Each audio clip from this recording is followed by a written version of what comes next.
What's going on, everybody? Welcome. This is Whistlekick Martial Arts Radio, episode 792, with my guest today, Master Candidate Stephen Brayton. I am Jeremy Lesniak. I'm your host for the show. I founded Whistlekick because I love training. I love traditional martial arts, and I wanted to bring some good stuff to the traditional martial arts community. And well, here we are, about a decade in, and I have gotten the opportunity to meet some amazing people, and a lot of it is through this show. So thank you to everyone.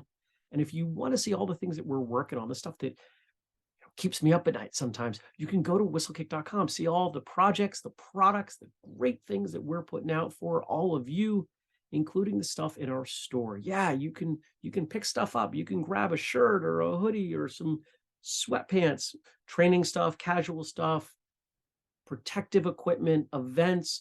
There's a lot of great stuff over there. And if you're not checking it out periodically, well, you're probably missing out because it's more than the store. Rhyme unintended. There's a lot of good stuff at whistlekick.com. And if you use the code podcast15, you can save 15% on just about anything over there. That is I believe, our best discount that we offer. So if you're a podcast listener, well, we're hooking you up. whistlekickmartialartsradio.com is where we put all the stuff for the show, because there's so much. Here we are, we're almost at 800 episodes. It's kind of crazy. And if you want to go deeper, you want the transcripts, you want to look at the photos or the videos, you want the links to the websites and the social media, it's the easiest place to grab all that stuff. You can start with your podcast app if that's how you listen. I know that's how most of you listen, but there's more at the website. Now, why do we do it? Well, we do it to connect, educate, and entertain. It's our three-part mission here at Whistlekick. We are looking to bring you great stuff that checks as many of those boxes as possible. And I think our best stuff really does check all three. And it's along the path of getting to a very lofty goal. We want to get everybody in the world to train for 6 months, because I think it'll make the world a better place. I know it'll make the world a better place. And I suspect you also are on board for that mission. Now, if you are, you can help us out. You can buy stuff. You can tell people about what we're doing. You can grab one of our books on Amazon. You can leave a review pretty much anywhere you could imagine, but you could also join our Patreon. It's one of the big things that we ask of you. If you love what we do, we bring you our best stuff for free. We continue to bring you our best stuff for free. But if you want to help us out, you want to throw a little money back our way, patreon.com/whistlekick. We have tiers at $2, $5, $10, $25, $50, and $100 a month. And we deliver overwhelming value to you when you contribute. At the $25 a month tier, every single book that we put out, you get a digital copy. Hard stop, bringing that. On top of the bonus video, audio episodes, and the behind the scenes, all the great stuff. Go to patreon.com/whistlekick. Check out all the things that we've got going on there. And hopefully you'll spend some money with us, because hopefully you love what we do. If you love what we do, appreciate it. If the financial side isn't part of your plan, that's okay. I don't want you to stop listening, but maybe you'll consider one of the other ways you can help us out. And don't forget, we have a family page. If you are part of our family, and most of you probably are, whistlekick.com/family. I update it at least once a week. There's a time and date right at the top, so you know when I updated it. And it's exclusive behind the scenes stuff we don't put anywhere else. All right, so my guest today, another Steve. If you listened last week, we had a Steve last week too. I don't know what's going on, Andrew, putting Steves back to back. Here's a fun thing. I'm recording this kind of late at night, so I'm a little bit silly right now. I had this idea as I recorded with Stephen Brayton today. Should we do a book just of the Steves, the martial arts Steves? I know it's completely silly, but here's a little, that's just, if you know me, you know I like to be silly sometimes, and there we are. But to be serious for a moment, I had a great conversation with Steve. We had a wonderful time talking. We talked about everything from our shared joint pain to our love of training, and a really similarly shared philosophy on focusing on the things that we can control and showing up and being persistent and giving of ourselves back to our local school and our broader martial arts community, because it makes everyone better. And I had a great conversation about that. I think you're going to love this one. I hope you do anyway. And here we are with my conversation today with Steve. Well, Steve, thanks for being here. I appreciate your time. What's going on with you? How are you? I'm doing great. I went to the doctor this morning to take care of an arthritic knee that's been bothering me for several years now. So Martial hopefully, artist with a knee thing? oh, You must be the first one. who would have bet? No, I have a midterm testing coming up in about 3 weeks, Okay, and I am concerned about my knee and how it will affect my balance. sure. And I've already let the judging panel know that I have an issue.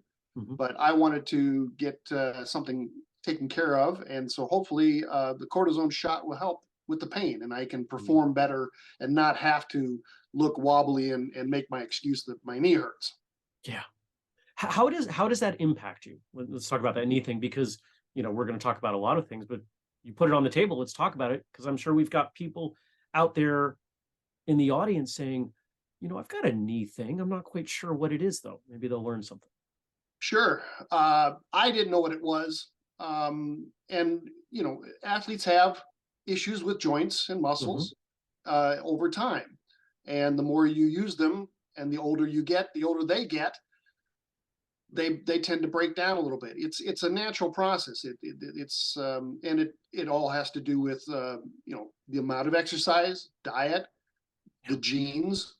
I'm not singling out myself or anybody else saying, well, you're just a rotten person because you have problems. We all go through this at one time or another. We do. It's just the natural process of life. So a few years ago, I started getting some pain in my right knee, and it really didn't affect too much. And about a year or two ago, it got bad enough that it was affecting martial arts Mhm. workouts. And so I went to the doctor. He took an X-ray of both knees and said, "Yeah, you've got a little bit of problems in the left knee, but really the right one, where it should be smooth, was like the craters of the moon." Yeah. So, what it does, what's really interesting though, is I can do a lot of other exercises. Running, I can do running. Hmm. Uh, Depending on the day, my knee will let me do it, or it will say, "No, you're done after 100 yards." I can do indoor workouts, some cardio, resistance tubes workouts, Hmm. and those are fine. I go to do martial arts. I go up to my instructors, and as soon as I enter the studio, the knee goes, "Oh, you're here. You're about to do taekwondo, aren't you? Let me start hurting." Yeah. And really, because there's different movements in, say, either running or even some cardio stuff than you do in martial arts. There's different movements. There's different stances. I have a certain stance that I get into that I have to switch and reverse it, and that twisting motion, I have to pivot a lot, which pivoting doesn't necessarily hurt because it's normal and usual. That's what you're supposed to do. But it is the twisting motion that Yeah, gets me. it's the knee's really good at flexing. It's not so great at twisting, and Right, we martial right. artists One-legged stances really get me, we make and a that's what's career out of that twisting. yeah. The one-legged stances are the I shouldn't. I guess you could say the worst, Yeah. because it puts all that pressure right on that knee. Yeah. And I know some of it is physical, Hmm. some of it's psychological, to where it has hurt. Now the mind says it's going to hurt. Right. So I I don't want to say cheat, but I baby it and try to make adjustments. You And I'm trying to get accommodate. accommodate. Yes. So I'm trying to accommodate and get and persuade my body to do the moves and do the stances correctly for a better performance. Mm. I had some knee stuff at 22. I couldn't walk downstairs, and it's all martial arts related. And without going too deep, the doctor said double knee replacement, and I did the math. I was like, I don't want four of those in my lifetime, so let's not do that. Um, but what it ultimately came down to that helped was strengthening. I changed the kind of shoes I wore, and I've actually, and I'll share it with you, and I'll share it with the audience under the premise: I'm not a doctor. Don't ever listen to anything I say that's even remotely in the physical or medical space. But I'll stand on one knee, and I often use the couch or the wall to balance, and kind of come down in about half a squat and hold it there for a few seconds. And I've built up to 30 seconds on each knee. And the knee issues, as long as I remain doing that, they stay at bay. I have years ago, it used to be a mindset or an idea that, oh, don't do lunges, don't do squats. Those are really bad for your knees. Several years ago, I met a gentleman who said, no, that is the best things for your knees, because it builds up what he called like that cage of protection or cage of muscle around that joint. Yeah. And so, and really for me, lunges, I have no problems with, except for an ankle that I twisted long time ago that just, it doesn't hurt. It just says, I'm not going any farther with this lunge. Yep. So I accommodate, but it doesn't hurt. The squats, I have no problem squatting. Walking downstairs is a little bit of an issue sometimes. Yeah. It's that direct impact sometimes that really gets me. What it came down to for me, and this is part of why I changed the kind of shoes I wear. If we walk barefoot, and when we're training, most of us are barefoot, Sure. and when we step, we land midfoot. So that an arch is really strong. It takes all the force. But when we put on shoes, we hit with our heel, and all that force cascades up to our knee. Yes. Yes. That's been a big thing for me, and I think because I went through that, you're going through that. I mean, we're all. I don't know a martial artist who's been training 10 plus years that doesn't have something. Sure. Maybe if they started training when they were 5, Right. maybe. But most of us as adults growing up in martial arts, yeah, we've got some stuff, and I think there are a lot of lessons in there. It forces us to understand our body and work with what we've got. Well, I like it that I'm on a judging panel a lot for testings, and we get the sheets that shows health notifications. So this person has a problem inside the head where the balance is off. Sure. So if we stumble, you can't count against that. Or there's issues where we have issues kicking high, and that's fine too. So I'm not. I'm glad that that's available, and I'm glad martial arts is still there to keep one exercising and keep the body improving, because without it, what would those injuries be then? Some of those injuries would come on naturally, but without exercise, they're only exacerbated. Yeah. The two things, and a lot of people don't realize this, the things that keep joints healthy, it's pressure and it's movement. And our stances are great for the pressure, and our kicks are great for the movement, in a way that most people don't get that. A lot of people struggle to sit down. Sure. That depth is difficult for them to have any kind of stability, and they crash into their chair, where most martial artists, we do okay. I first noticed the issue when I was still instructing in my club, that I could jump and dance around, no problem. Okay, Johnny, let's get you in that front stance. Let me show you how that's done. Stick that right leg forward, instant pain. What's going on here that I can't do this? Or it hurts when I do this. Yeah. The biomechanics of what we do, some of it kind of pushes the limits on what is sensible. Sure. For the body. Now, you said ran a club, and I believe in my notes here you've done that. You've had a couple stints of teaching, but I do want to go back. Before you can teach, you have to be a student. So let's rewind the tape, the way we often start this show, but we didn't, because we took this fun detour to kick off. But how'd you get started in this stuff? Well, I moved to a small town in South Central Iowa, Oskaloosa, and I was really into community theater. They had a nice community theater program going on. So, and I had always liked acting in plays in college and high school. So I joined that. And one Saturday, I'm walking down the sidewalk on the town square, and I see a little doorway in a little niche and a little sign that shows a taekwondo club. Mm. And the sign read 2 weeks free classes. And I said, well, I've kind of always been really kind of interested in martial arts. Let's check it out. I've always wanted to do some type of physical fitness regimen. I tried running for a couple of years. That didn't quite work out because you really shouldn't start January 1st in Iowa or Illinois when it's 2 degrees and snowing, and you wake up at 7 o'clock going, let's go run. That's not the best way to I start. live in Vermont. I get it. There you go. So I said, well, we'll try these 2 weeks free classes. Can't hurt. I'm not losing anything. And it was a small little club, just a couple of rooms. We had some water issues on the floor. You know, you get cockroaches every now and then, but it was a nice club, and I really enjoyed the instructor. And after 2 weeks, I had to make a decision about 6 months after that of whether I wanted to stay with martial arts or community theater, and I had to, because they were conflicting. The practice times for both were conflicting, especially during the last couple of weeks before production, before they opened the show. We were required to be there. Well, that left my martial arts training out the door.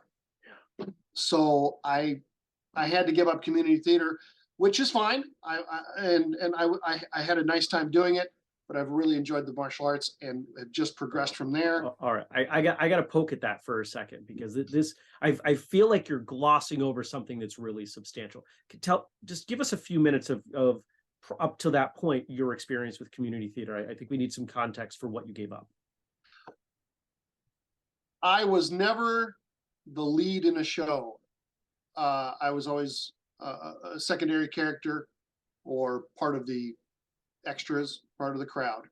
There was one time in college I did get the lead, and I was generally surprised that I did. And we showed up to our first practice, and for some reason, there had been other circumstances going on, nice pun, behind the scenes, that the director came out and said, I'm sorry, the show's canceled. We're not doing this. And I never did find out a legitimate answer to it.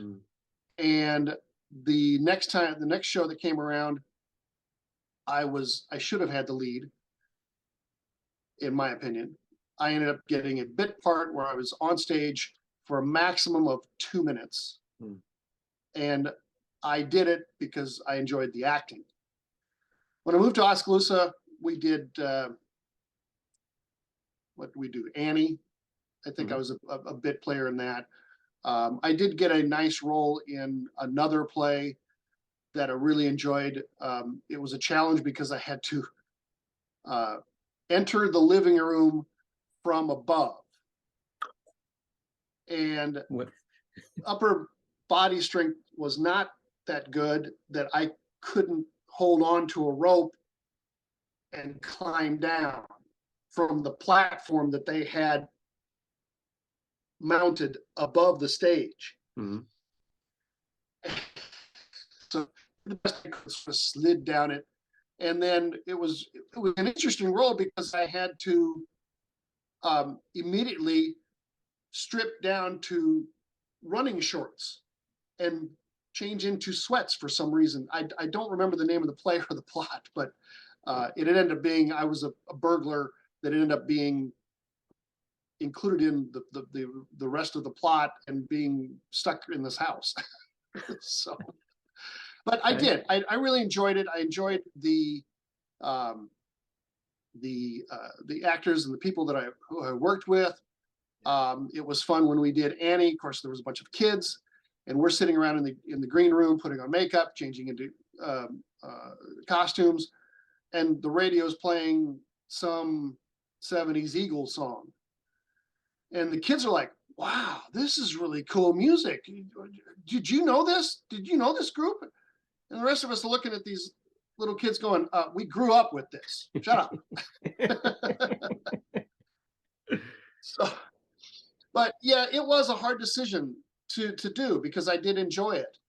However, I felt I had more promise in martial arts. And the part that I kind of want to underscore there, and you're not using this word, but I'm hearing it in what you're talking about, and I've had enough friends who worked in the theater, and often I had a lot of friends, the nerdy tech crew, and they would talk about it this way: is the community, this all these people coming together to produce this single final product. And even if you Right. didn't have a large role on stage, I suspect that you had other things that you were doing. You were all collaborating on this, and it was likely that community that you were drawn to. Am I being accurate there? Yes. Yes. Like I said, I enjoyed the people who I worked with, made some good friends through that. Um, and yes, we did other things. We helped build the set. We weren't professional. We weren't professional. It was just the community theater. That's what it was. Yeah. So the community people who were in the play, everybody helped, even the kids. Helped sweep or clean or move stuff. We helped build the sets, Yeah. and uh, we struck the sets, and we cleaned, and we helped each other with lines.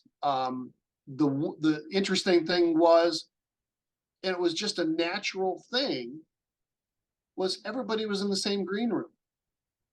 The kids had their own spaces, but for the most part, adults were in the same green room changing clothes, Mm. and nobody cared. So nobody was embarrassed, because this is our job. This is what we Yeah. do.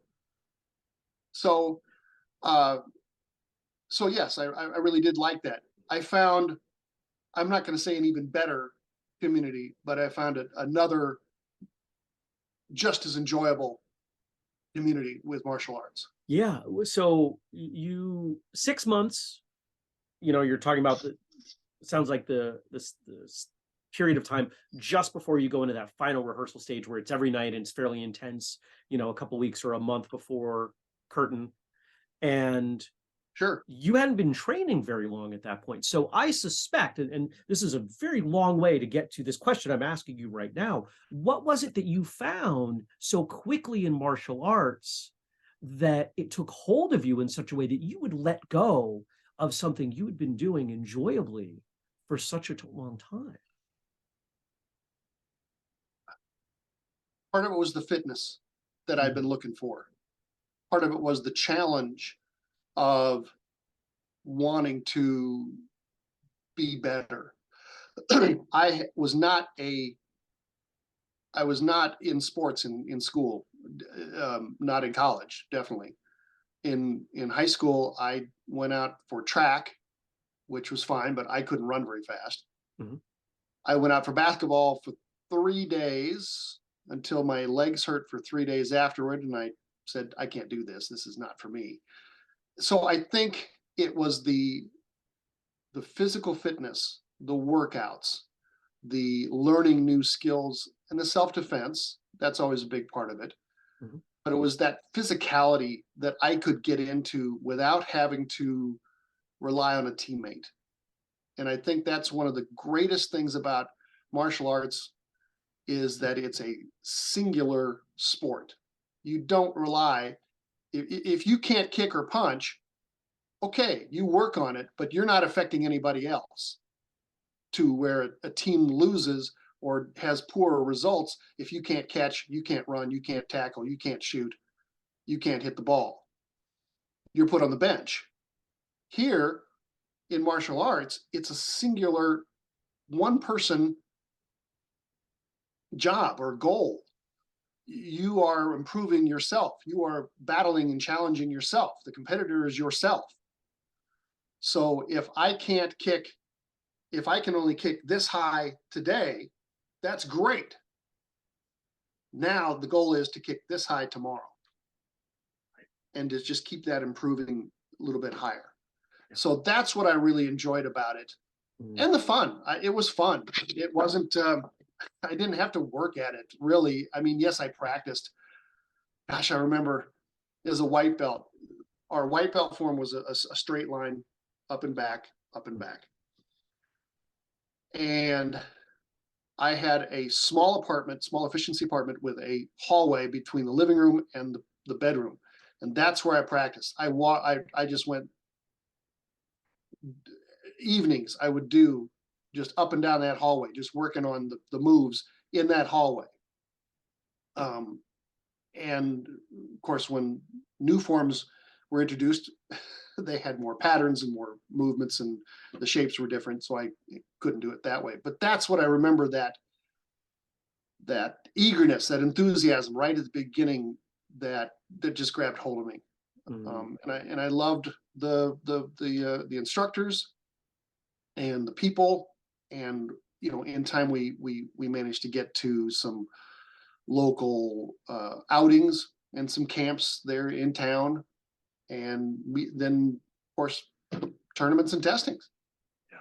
It's no secret that so many of us who find martial arts and remain in martial arts, it's those of us who maybe didn't succeed in a traditional quote team environment, as you were talking about. Maybe we weren't the best, or at the very least we were self-conscious about our skill versus others. And yet martial arts, as I didn't describe it this way, but I've always liked this description, it's an individual sport done in a team setting. Yes. I can go shoot hoops, I can go play tennis against the wall, I can do a lot of these sport type things solo and improve my skills, but it loses something. And yet martial arts, I can do these things solo, but I'm doing them solo with everybody else, and it doesn't lose anything. In fact, it gains from that, knowing that we're all working towards the same goals, just we're at different places on the path, can be really motivating and inspiring. And it builds that community that you found as an alternative, but yet more challenge and more physicality and more opportunity, it sounds like. Yes, it is. It is that I like how you put that individual sport within the team, within a team, because it is. And I hope I didn't disparage that by saying it's an individual sport. No, not at all. Because I'm in with a group of people. Yeah. We're having fun kicking blocking pads and sparring and breaking boards, learning the self-defense and saying, hey, try it this way, or just do a little bit this way. And so in the sense that I'm not affecting another team member is not to say that I'm not. I am, because of my attitude, how I practice, the example I set. I'm not affecting a team member in the fact that when we go to a tournament, my performance doesn't affect anybody else's. Because if I go out there and I miss a basket, okay, the team loses. If I go to a tournament and I get second place, that's great. My classmate got first place, and that's great too. So, and we learn from that. So it is a team effort in that, rather than just, competition. Yeah. So at that kind of 6-month mark, you're all in. Yes. With your Taekwondo training, and, spoiler alert, you're talking to us now. So this is something you've done for a while, but talk to us about some of the milestones along that path. We had, now I know every style and system is a little bit different. And so I'm part of the American Taekwondo Association. We're based out of Little Rock. Our founder, H.U. Lee, died back in 2000. And I am honored to have met him several times and talked with him several times. I am currently very good friends with the current president of the organization. It is, I tell you, one of the milestones that I've seen throughout the years, and then I'll go back and talk about some others. What's interesting is that, and I told M.K. Lee this, Grandmaster M.K. Lee this, here at the last camp. I said, when I was coming up through the ranks and we would go to camps or tournaments, I was always in awe of the upper ranks. It was like, hey, Mary, guess who's here today? It's Master Jagger, it's Master Hoover. That's cool. We get to go see them and maybe work out with them. and get some advice from them. And every tournament, every time we went someplace, it was always that. It was always that awe of, wow, that, you know, we get to be there. They didn't know who I was. But in time, they did, because of my repetitiveness, the working up through the ranks, getting involved, being part of tournaments, being part of testings. So we got to be friends. I told MK, I says, you know what? I still have that awe after 30 something years. I still come to camp going, oh man, is Master Jack going to be here? Is Master Hoover going to be here? That's great. And it is the fact now that we are more friends, there is still the respect. Whenever I meet that high rank, I still do the bow. I still do the traditional handshake. Then now with Grandmaster MK, I can do that, and then we hug. Then we can share a hug, and that's great. That is one of the great, if you want to call it milestone, that is one of the great things to have to experience in martial arts is that remaining awestruck by the fact that I get to be with this guy, I get to be with this woman instructor, and yet And say more. Say why that is so significant. I think there's something worth bringing out there. they've earned it. They have earned that respect because of the examples they have set. And I have seen that. When I started and went to these camps, who's this? Oh, he's Master Jagger. Okay, I don't know him. What? Who is he? What does he have to tell me? Yeah. Well, he's the big guy here. He's the high rank in this region. Okay. It wasn't a so what type of thing, but it was okay. That's fine. But I don't know him. After being with him and working out with him and listening to his ideas and experiencing one of his punches. I didn't see it. I'm standing 2 feet in front of him. I didn't see it coming. He punched so fast. That respect grows. And now I see the value that those people have given the rest of us. And the people who are just ahead of me or coming up behind me. I try to instill that in them. And that's what I wanted. I wanted more classes to be taught with that type of respect and honor into the lower ranked students, to give those students saying, hey, here is Master Jagger. This is who he is. Now we're going to learn from him. And then in time, these students will say, oh, wow, he was valuable in that. So that's what I got out of it. And I really like that. Tournaments were great. I've enjoyed tournaments. I was a big competitor. I think I started, our second belt is orange belt. And I went to my first tournament as an orange belt, Lincoln, Nebraska. We had, and this is a point where I think it's relevant to say your organization, the ATA, very quietly, at least outside of the ATA, has absolutely massive tournaments. Oh, yes. You guys have huge tournaments. So these tournaments you're talking about, how many competitors might be there?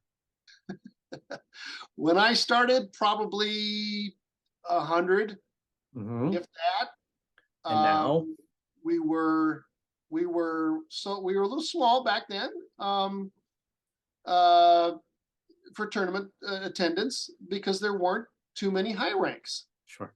And the organization really was still growing.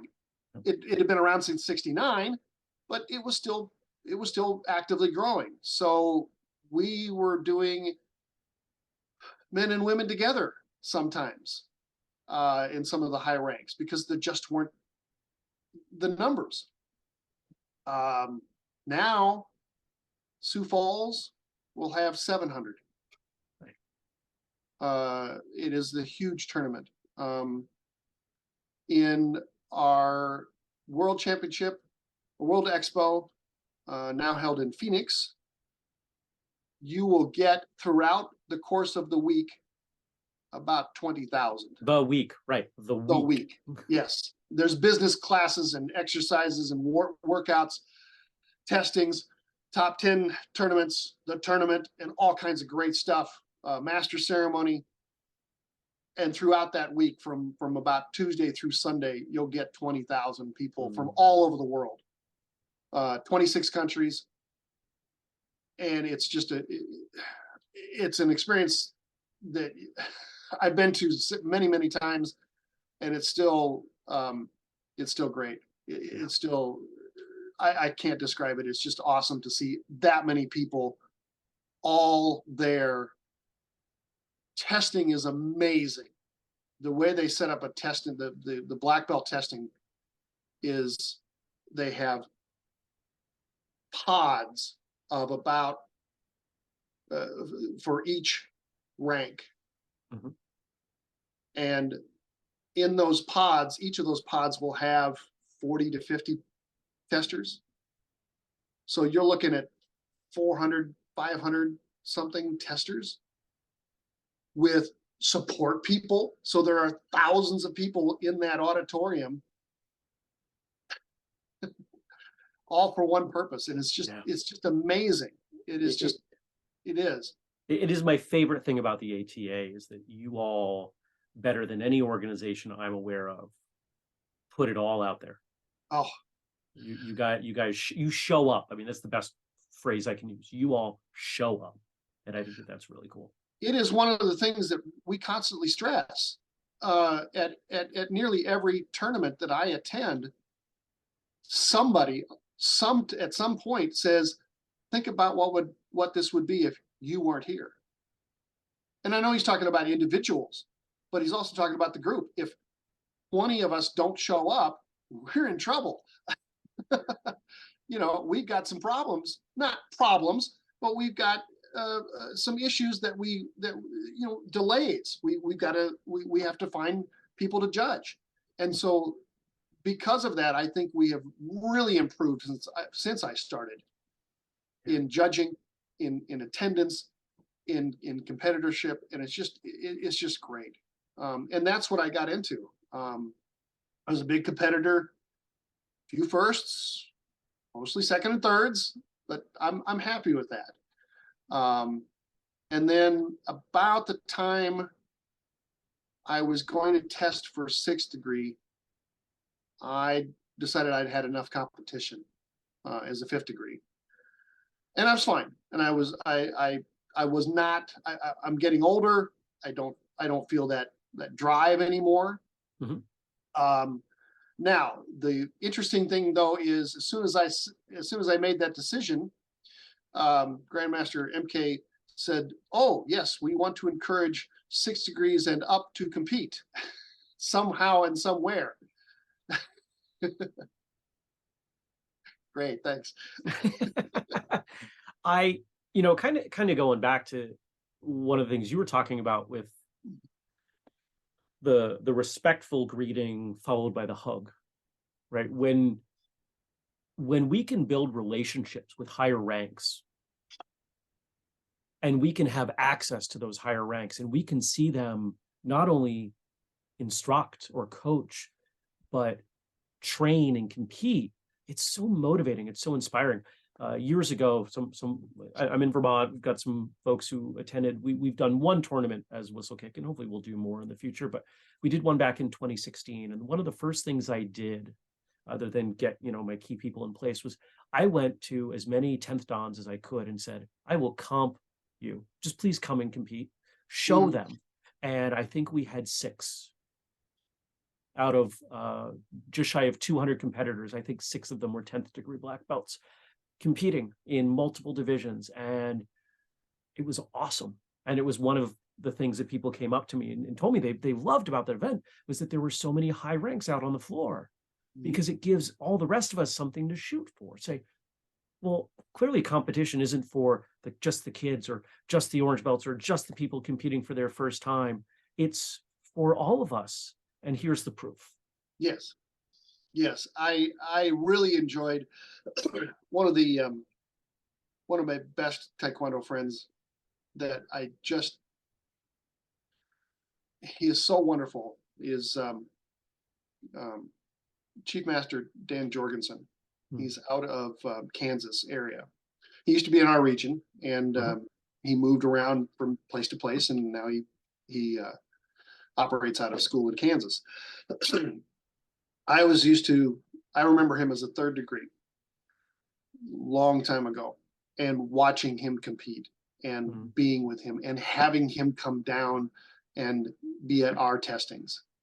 And I think that's like you said, that's one of the great things to do is bring high ranks to your little club or your little school and say, hey, I've got a guest judge today who might help us out, who's going to help us Yeah. out today. And he might perform or something. He might show us form. And that's that's invaluable. It was, at least to me. I don't know how the students felt. I hope they appreciated it, but that helped build the relationships too. And the last two times we Master Jorgensen, I really have to stop doing this. The last two times we've met, we've sat and talked for about 4 or 5 hours, and it's 1 o'clock in the morning.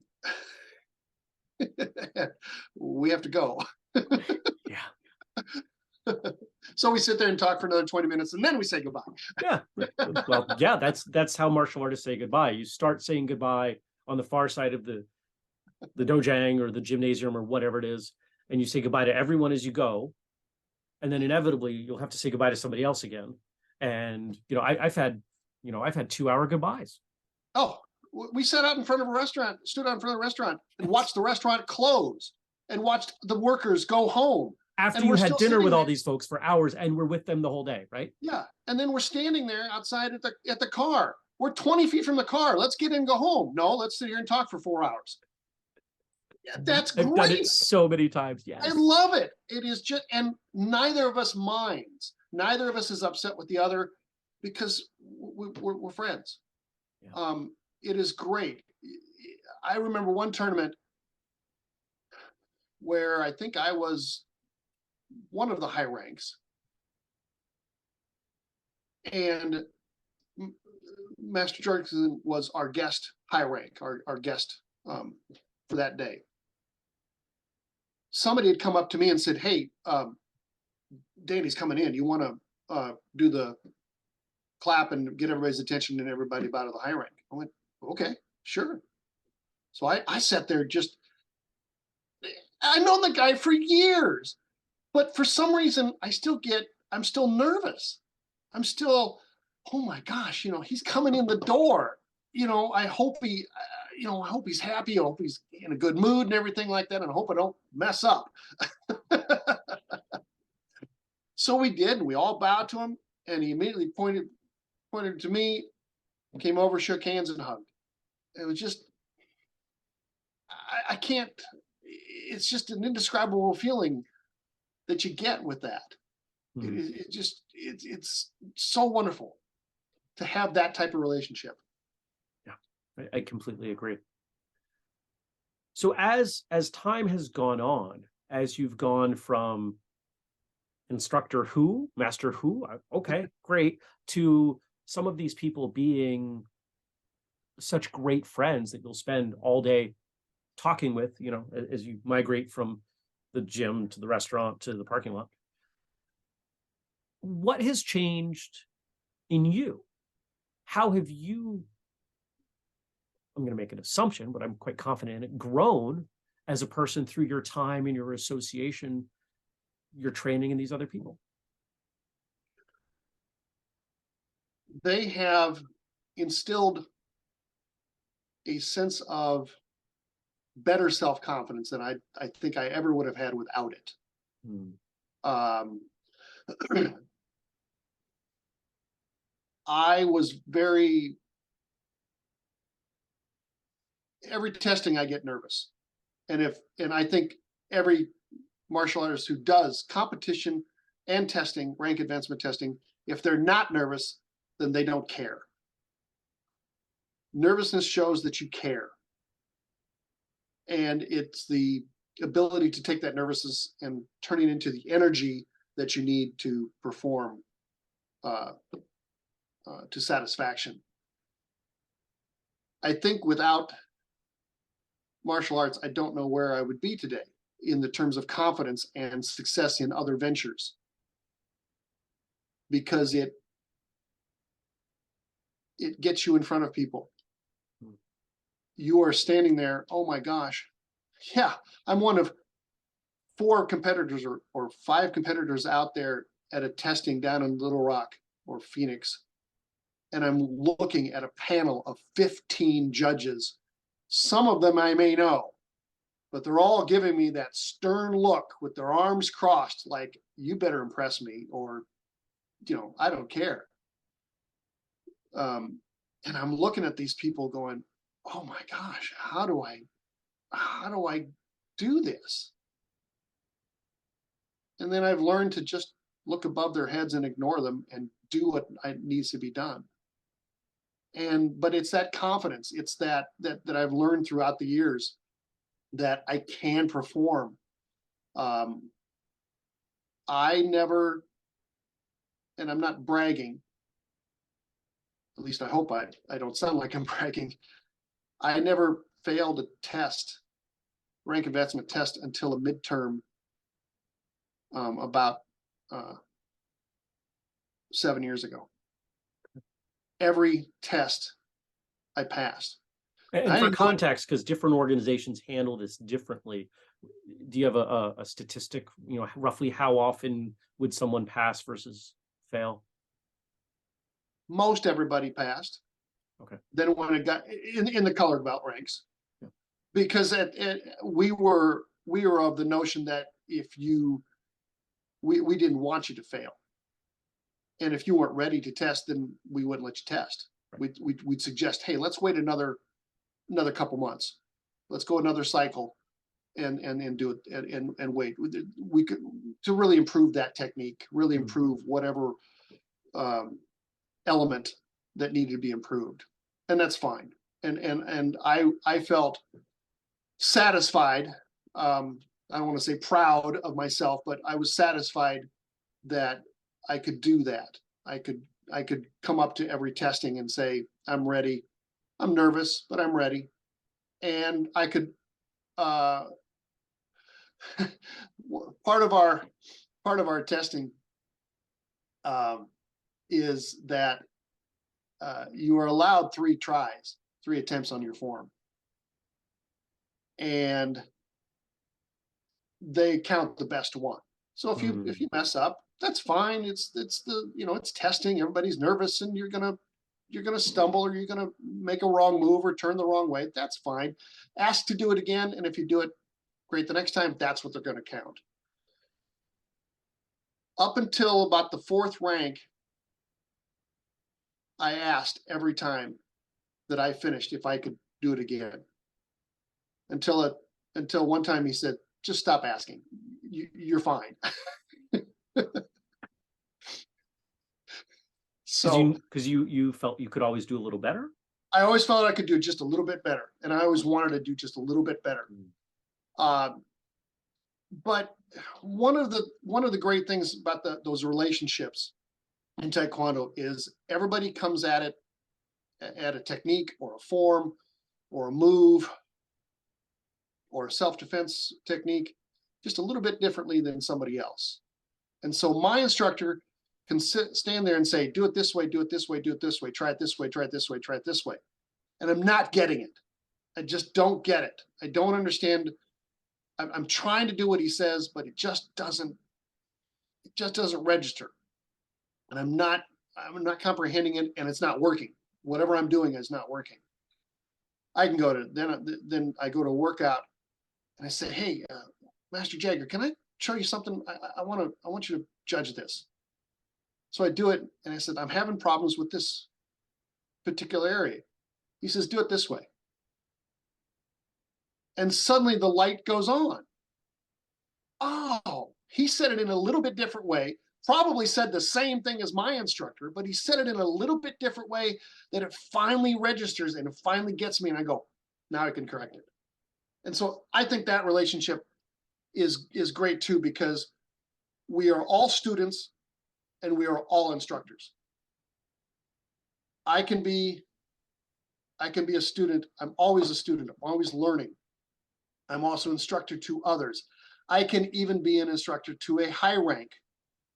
Oh my gosh. Yes. Blasphemy, Steve. It was fascinating because one of our high ranks, Grandmaster nominee, Hoover, he was testing for his 9th degree. And we watched him test. I watched him test too, but I watched him practice. And after his performance, I thought, well, do I say anything? I mean, oh, for heaven's sake, he's an 8th degree and I'm the lowly 6th degree. You know, that's how I felt. It wasn't an inferior complex, but I'm going, I can't comment on his form. That's wrong.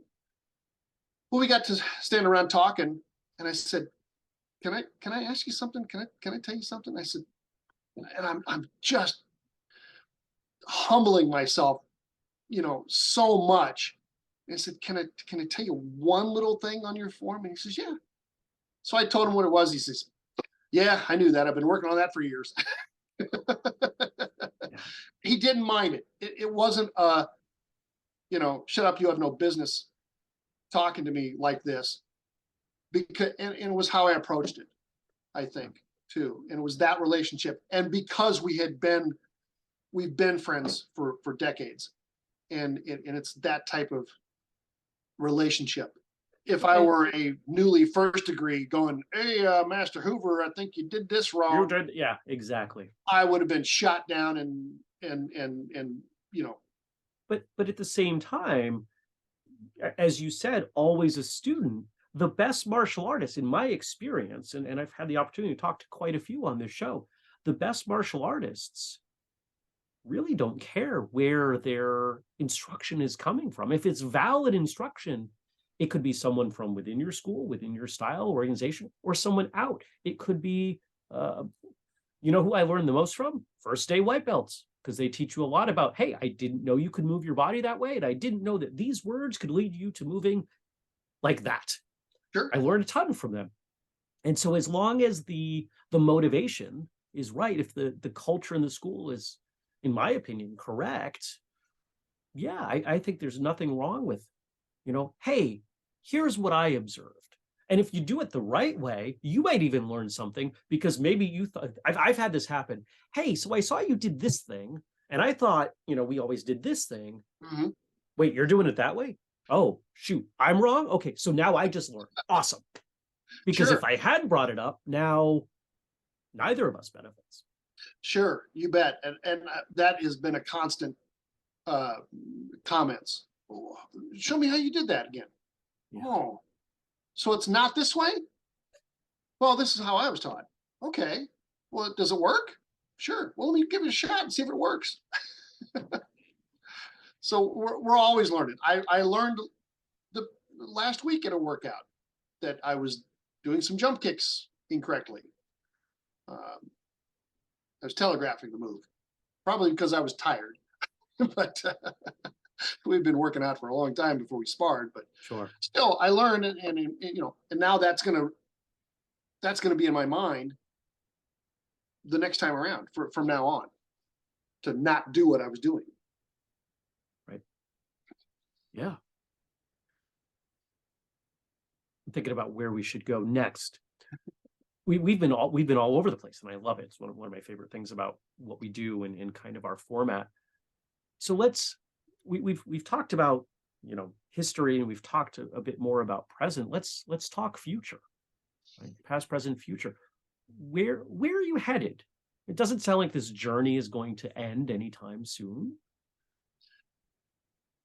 And I think we've got a pretty good understanding of why it won't end. You're so clearly passionate about what you do. I never But, thought I would be where I was when I mm, started. Um, the whenever I'd go to coming up through the colored belt ranks, whenever I'd go to tournaments or testings, somebody'd always stand up and go, "Who wants to be a black belt?" And everybody'd go, "Yay!" My mindset was, yes, but mm, I'm going to put that black belt rank achievement way out there, because what I want now is whatever comes next. So if I'm a white belt, my next rank is orange belt. That's what I want. If I'm a purple belt, my next rank is a blue belt. That's what I want. I don't want black belt. I want what comes next. And I'm gonna work hard for what comes next and get that. Because if I look toward black belt and go, I want to be a black belt, I'm not focusing on what needs to be done to get there. I'm not focusing on the steps, the minutia, the time requirements, the practice, the workouts, the camaraderie, the tournaments, the testings to get there. When I got up to the recommended black belt, now I could say, now I want to be black belt. Because now I look back over the last few years and saying, okay, I'm ready for this. And so when I got first degree, what's the next rank? That's what I want. So now that my goal is a fifth degree, I was a fifth degree for longer than the time required, but I wasn't ready. I hadn't gotten in the midterms and everything like that, and that was fine. But when I was ready, I have to share this. So please. One of the things that ATA has established is that after a testing, there's been a physical fitness test. They didn't just want people working out and coming down and doing a testing and then walking away. They wanted to see that you had been physically working out, that you were strong enough and endurance, had that endurance. So they've had a series of these physical fitness tests. And each time they change, I think they've improved on what their goal is and what they do. So in 2019, when I tested for 6th degree, I was a little anxious about this physical fitness test, mainly because there were certain exercises in there that my upper body strength is not the best, and I couldn't do. I could do everything else, but there were just these certain exercises. Push-ups, forget it. My shoulders do not like push-ups. My body does not like push-ups. And I have an issue with my right arm also, that it's not strong enough to do push-ups a lot, to do a lot of them. I still can. I'm not weak. I'm not chickening out or anything I'm not copping out on this. I will do them if told to. So there were certain exercises in this physical fitness test. When I got to I mentioned the pod that had our competitor, our testers in there. I looked up on the judging panel and I knew about half a dozen people, and I thought, oh goodness, it's okay. It's one thing to do it in front of high ranks I've never seen before or I don't know. It's another thing to do it in front of friends and people I've been around for a long, long time. So the testing part was fine. I don't even remember doing the form part of the testing. I just don't. If you asked me for details, I zoned out on that. I got through it because I knew I could do it. I was prepared for that. Sparring, no problem. Board breaks, no problem. I was asked, why did you do 3 hand techniques and 1 foot technique? My answer was because that's what my instructor and I agreed on. I didn't realize that traditionally I was supposed to do one hand, Oh, one foot, oh, break with each hand and yeah. each foot. I now know better, and that's fine. In 3 weeks, I'll do better. Okay. Got up to that physical fitness test. And my mindset was, I will do what needs to be done. I don't care what happens. I will do what needs to be done. And my adrenaline is is spiking. My nerves are just revving. My muscles are tense. I'm trying to relax. And we get up there, and the grandmaster at the time stood up and went, "Everybody listen up, because we're all ready to do this." And he said, "No physical fitness test." And everybody's looking at each other like, what? For some reason, it was canceled for that year. I don't know why, and I am not happy that it was, in the sense that I wanted to do that so that I could do it and earn it. They made arrangements. Basically, they gave everybody an extra point on their testing results, and that's fine. And I'm happy with that. I'm not saying, gee, I'm glad that I didn't have to do that. In the sense that I didn't want to chicken out. I didn't want to cop out. I wanted to do it because that was part of the testing, and I was going to do it. So I hope that comes across It does. It does. I can see the I think the best word is almost like you're remembering some disappointment. Yes, on that a day. little bit. I was, as I said, I was nervous for testing. I always am. This is one of the biggest ones. This was the biggest one to date, because I had waited so long. I had done a midterm the previous year at Worlds, and with a different physical fitness test, and it was exhausting. It was tiring. It was emotionally draining. Yeah. This was no different. And when testing ended, we were all bowed out. Then it was then that it hit me. I thought, it's 11 o'clock in the morning. I can go home. I can go home. I hadn't planned on staying the entire tournament week. My goal was to test, learn a new ProTech weapon, and then test, and then go home. And I was so revved up. Like I said, the adrenaline was so high, and I was so ready for this. And then when we bowed out, it was in reality hit me, set in, that it's over. I went over to the staging area and just dropped to my knees and cried. I was just so emotionally drained that I couldn't take it. I had tears. And so in that sense, you talk about milestones and growth throughout the 30 plus years.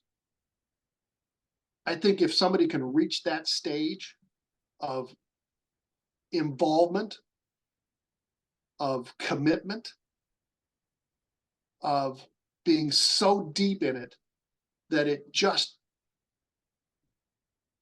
kicks you emotionally, I think that's one of the best experiences you get out of any activity you do in life. I mean, it took a couple minutes, for me to get myself together and then get everything together, and then wonder, well, did I pass? Had to wait about a month after that to figure out if I passed. That's so long. Yeah. So, I'm sorry, what was the question? Where do we go from there?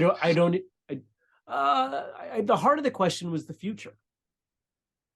The future. Okay, sure.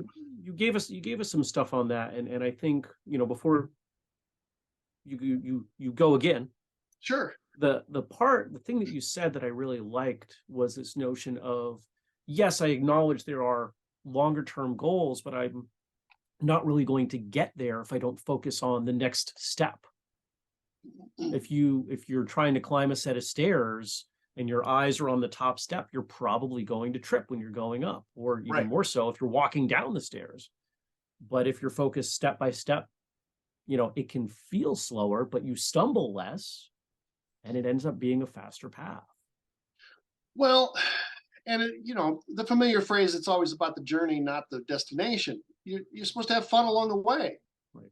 If I reached black belt but didn't have any fun, what was the point?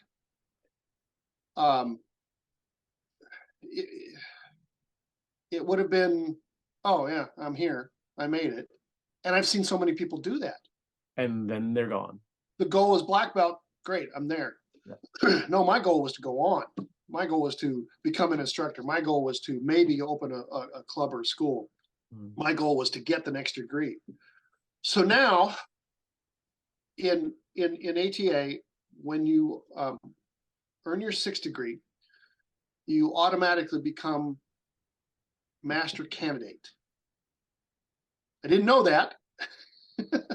I had gone to a tournament just about 2 weeks after I learned that I had passed. And I talked to the tournament host and I said, I'll do whatever you want, sir. But I showed him my belt. I did earn this. I did increase in rank. Do I get to sit at the front table, or do you want me in line like everybody else? I didn't care. I didn't care. And he says, oh no, we'll get you a chair, no problem. So they introduced me as Master Candidate Stephen Brayton, and I thought, no, just 6th degree, no master, nothing. I didn't know that was an automatic assignation, was Master Candidate. So the traditional way of doing it was that next year you would enter the master's program and you would become master nominee. And there were certain requirements. I've got them in an email of some of the requirements to go through that whole process. And I think it is a wonderful program, and I am so looking forward to getting into it. Because of some circumstances, I was not able to do that. And then this stupid little thing called COVID came around and ruined everybody's plans. So I've had to wait longer, and that's fine because I wasn't ready. In my mind, I wasn't ready. So that next thing is to get that master's title. And I've talked to a lot of people about this, that I want to be ready for that. Just like I was ready to test for whatever next rank came along. For the longest time, about 3 years now, I didn't feel like I was ready to have that master's title.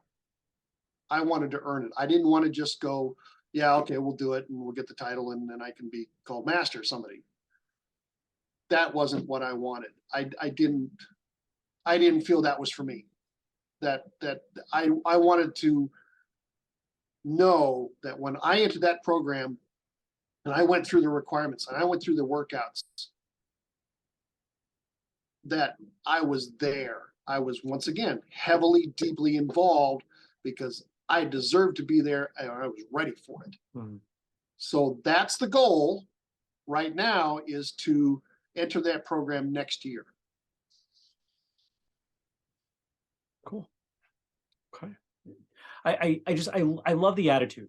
Generally when I pose questions like this to guests, sometimes I'll structure it a little bit differently. If we get back together in 5 years and chat again, 10 years, what would you want to tell me? And they're usually talking about some really big things, or they're saying, I just want to keep going.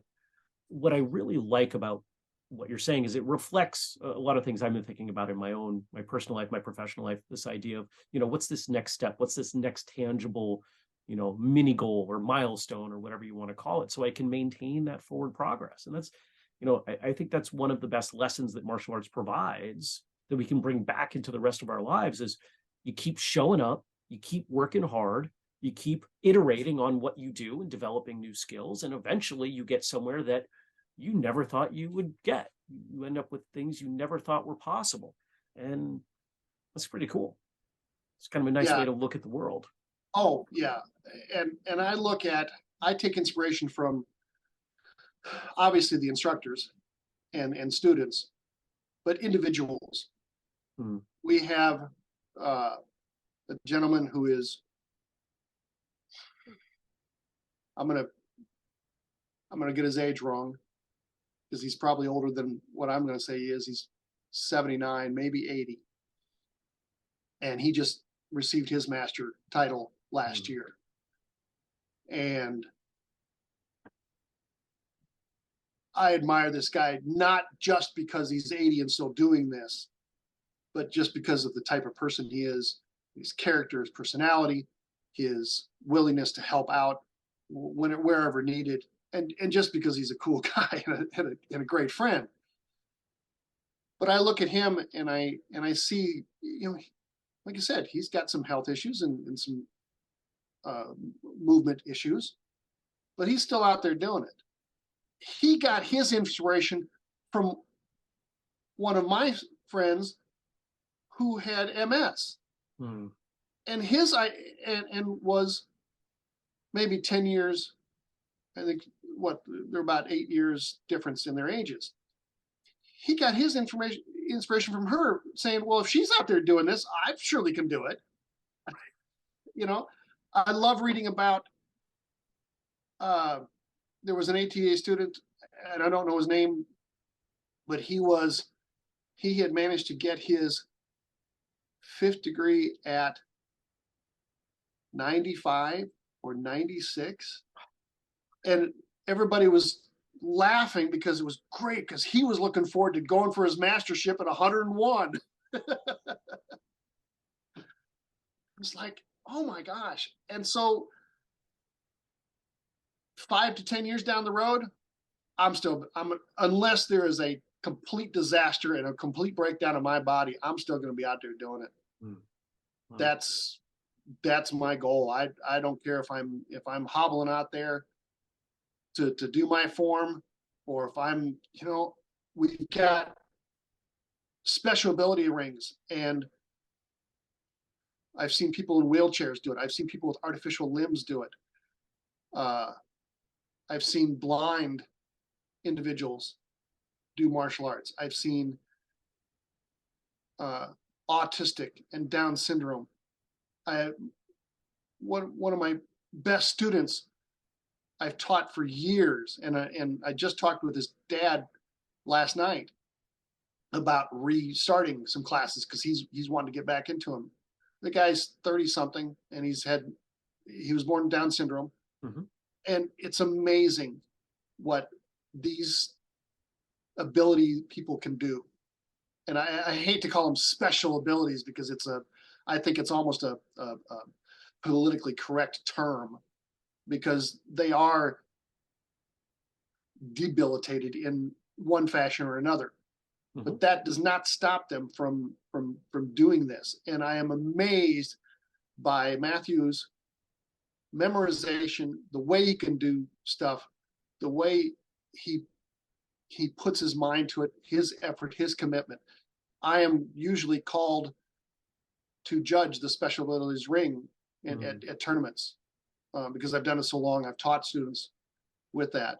And one of the things that I learned long ago when I was watching judging, when I was a competitor, I saw this one gentleman, Master Whitehead.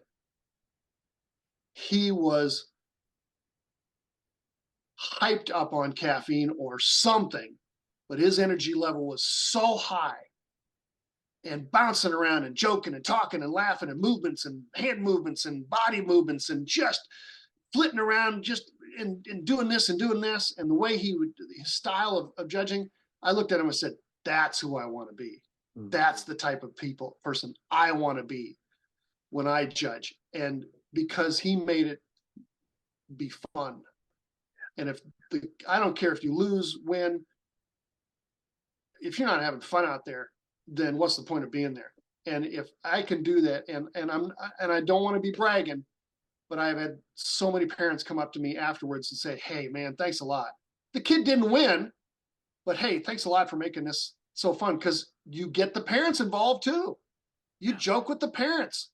I'm constantly if I'm doing the Tiny Tigers, if I'm doing the kids, I'm constantly joking with the parents too, because you get them involved too. It's not just the student in front of you.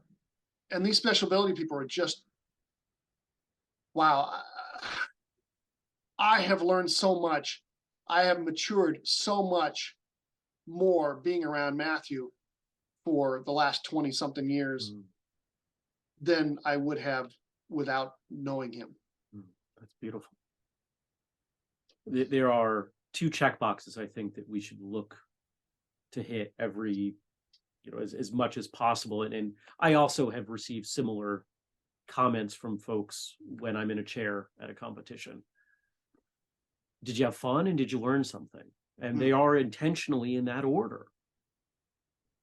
Because if you're not having fun, it's really hard to learn. And, you've competed enough that you've probably had the unfortunate circumstance that I and most people have had at some point of, all right, these referees did not make it fun. Yeah. I hope, maybe they're high ranked, maybe they're very skilled, maybe they're incredibly competent and they know exactly what they're looking for and they're doing that correctly. But man, were they boring, and I don't want to be in their ring next time. I want to be with that guy or that woman over there because they're having fun. If it's, as you said just a few minutes ago, if it's not fun, what's the point? Yeah, even the corner judges can make it fun. Yeah, they're sitting there. The center judge has the control. He's the one who's doing the talking. But the corner judges, they've got to pay attention. They've got to make it fun. They've got to be animated too. We've had so many classes, and I think it's not a bad thing to have a reminder every now and then to say, when you're flipping that flag, don't just do this. Don't just flip it up there. Put your whole body into it and make that grand movement, that huge movement, overact type of movement, so that everybody can see. So the parents get so you're drawing attention. You just flip that flag up, well, nobody cares. Right. It's sort of like, yeah, whatever, I'm here, and yeah, I saw this point, but versus boom. Yeah, but if you get that and you stretch out the body, you're pointing right at that person, and the flag's up right there, and you're pointing there, and you got that serious face on. Now people notice, and you have more fun too. Oh yes, I make it fun. I'm constantly wanting to center. I almost just jump in there and go, please let me center. Because you can help everybody have a better experience. Yes. Yes. How do people get a hold of you? I suspect there are quite a few people nodding along going, yeah, I like this guy. Well, this is a good time to bring up the fact that I'm also a published author. So, we got to talk about that. So that's the best way to get a hold of me is through contact information through that. So real quick here, I started writing as a child. I've been an avid reader for decades and thought, well, I can write this stuff and I want to write this stuff. And so I dabbled in a little bit. The writing bug hit me in '95. 4 years after I started martial arts. And I'm going, what can I do with this? And I thought, well, let's take an old private detective that I had created and make him a martial artist. And then I thought, no. I can't do that. I have gone to too many tournaments, too many classes, too many camps, and seen these wonderful, talented, beautiful women do this sport, and admiring every one of them and not wanting to meet one single woman in tournament because I would get my butt kicked. So I said, no, this main character, she has to be a woman. Mm, And so I have used my experience and put some of my techniques and uh, life skills, the things I've learned and experienced through martial arts, into the character. And so she is a private investigator martial artist in Des Moines. Currently, she is a 4th degree. I'm writing the story where she becomes a 5th degree. And so I've had a series of books. I've had 5 books in the series published. Due to circumstances, they are off the market at the moment. okay. And that's fine, because it gave me a chance to go back through and rework them and make them better. Do a lot of heavy, deep editing and rewrite a couple of scenes that a cop told me, no, that's never going to happen. So I said, okay, we'll change it. That's fine. I can tweak it a little bit. So I'm in the process of submitting and getting them back out into the market. And then I've had a couple of other books. So people can reach me through my Facebook page.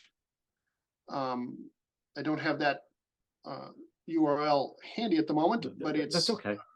We'll get it. We'll get it in the show notes. right. Make sure we have that. I don't know if we had that. I know we've got a website listed on your guest form. Yes, stephenbrayton.wordpress.com is my blog, where I talk about writing craft tools and how they relate to my stories. Because there are gobs of blogs out there talking about the different crafts of writing and the different elements of the craft of writing, and nobody wants to. There's nothing new under the sun there. So I relate them to personal experiences and how they relate to the books. slb0@outlook.com is my email. And I don't know how you not get in my junk file, but go for it. I always scan the junk file anyway, just to make sure there's nothing important in there. So those are the best ways to get a hold of me. Keep looking at me at different tournaments and black belt camps. Like I said, I have one I'm attending here in about 3 weeks in Northwest Iowa. Yay, fun. We always roll the dice on the weather. For about 3 years, I traveled through blizzard conditions getting there and being stranded there. And one time I asked Chief Master Hoover, I said, why do we do this in February in Northwest Iowa? He says, because it costs less. We'd be paying double or triple the amount of the registration fees if we weren't here. Yeah. But I'll tell you what, I think being at a camp in Okoboji, Northwest Iowa, 3rd week of February, you roll the dice on whether it's going to be 30 degrees or 0 degrees with ice and snow. I have said for a long time, when I've gone to tournaments up in Northwest Iowa in January, where there's 10 feet of snow on the ground, winds blowing 50 miles an hour. And I look at, we're walking into the gym going, we're crazy, right? We're wearing this uniform, Taekwondo uniform, and we can't wear a coat because it's too bulky. We are crazy to be doing this. And he looks at me and goes, yeah, we are, but we love it. And I think that whole experience, no matter if we're stranded in a motel with, half a dozen other Taekwondo buddies, or we're, trying to get to the next tournament site, or we're shivering in our beds in a lodge that doesn't have, adequate heating. That's all part of the experience, and you can't beat it. No. I think if we were down in, Puerto Vallarta doing the same thing, we wouldn't have as much fun. Really? I think you're right. I think you're right. that there's something to be said for the discomfort. Remember, we make our Oh, best friends by kicking them in the head. That's not it's the normal. challenge. It's the Yeah. challenge to overcome. I mean, if we had it easy, then it wouldn't be fun. That's right. I hope when those books make it back on the market, you'll let us know. We can update the show notes and let folks know Oh, sure. that those are out there. Again, it sounds Sure. like an interesting storyline, one that I and others would like to check out. But we're at the end here today, so I'm hoping you might give the folks in the audience some final thoughts. How do you want to end today?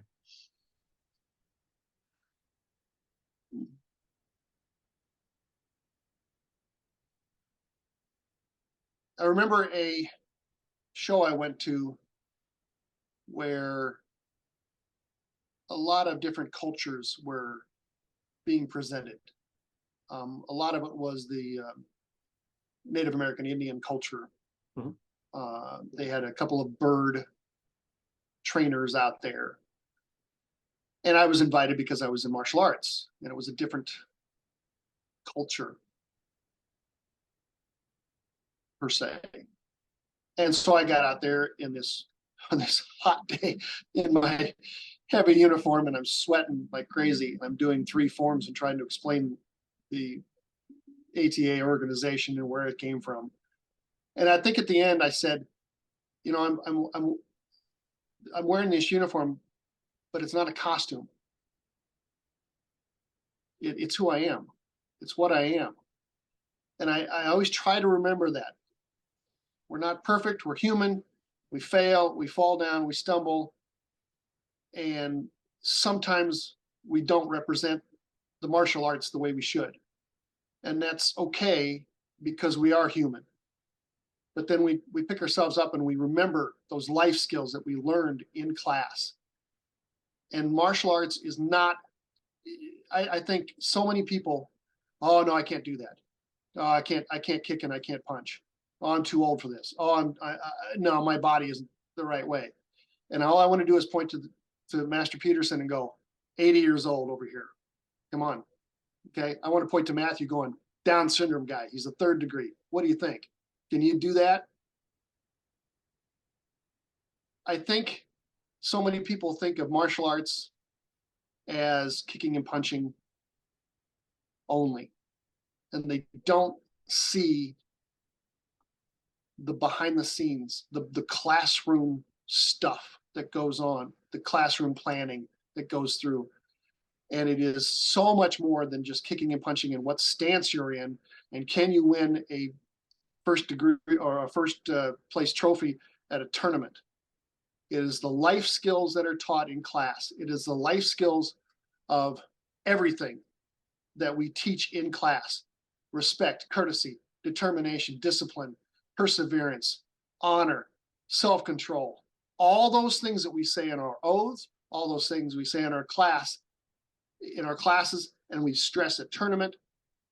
It is not stressed enough, I don't think. And it has to be stressed and then exhibited outside of class. Because it is just like any other thing, and I'm not putting down any religion, but if you go to church and then you don't look like a church person outside of church, then what's the point? People are going to look at you and go, well, your church is kind of, they're not teaching anything. Same holds true for martial arts. If you are not exhibiting those qualities outside of the classroom, outside of that tournament, then people are going to look at you and go, well, you're not a very good person, and maybe your organization is not as quality as it could be.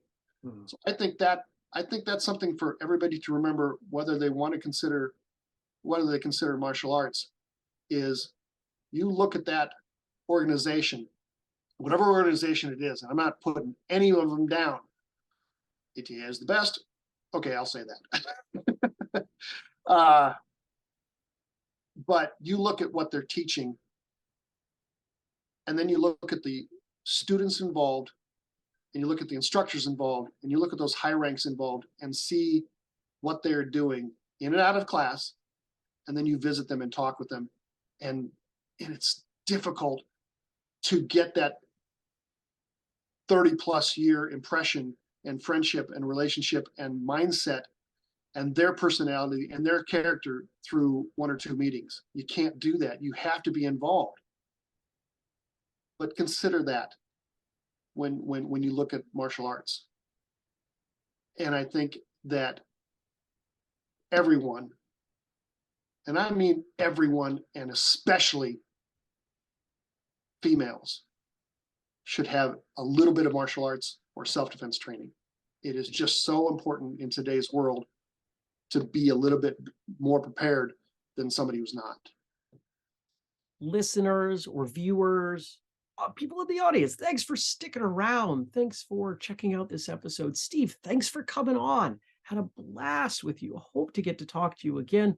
And when you've got those books out ready to go, I want to know. I want to be one of the first in line to read the new one and read the old ones too. It sounds like a lot of fun. Audience, I hope you'll check out whistlekickmartialartsradio.com, or at least your show notes for this episode 792. Go deeper on all the good stuff that Steve's doing and all the things that we talked about today. And if you want to help us out, well, don't forget, we offer consulting services to martial arts schools. We are batting 1,000, if you're a baseball fan, at getting martial arts schools moving in the right direction and, frankly, paying for ourselves with the work that we do. It's a win-win situation, and I love that kind of a business model. If you're not a school owner, or maybe you're working with another consulting firm and they're doing a great job for you, that's awesome. But maybe you'd consider having me or some of the other Whistlekick kind of core team members show up and teach for you. We love doing seminars. In fact, we have this dream of getting a bus, of a tour bus. So maybe one day we'll have that tour bus. But until we do, we could fly in or drive. Just let me know. If it's something that's interesting to you, let's talk about it. Let's see if we can make it happen. Jeremy@whistlekick.com. Now, the company's email, all over the place. I'm sorry, the company's social media, all over the place. Everywhere you can think of is @whistlekick. And that takes us through to the end of another episode. I will see you soon. But until then, train hard, smile, and have a great day.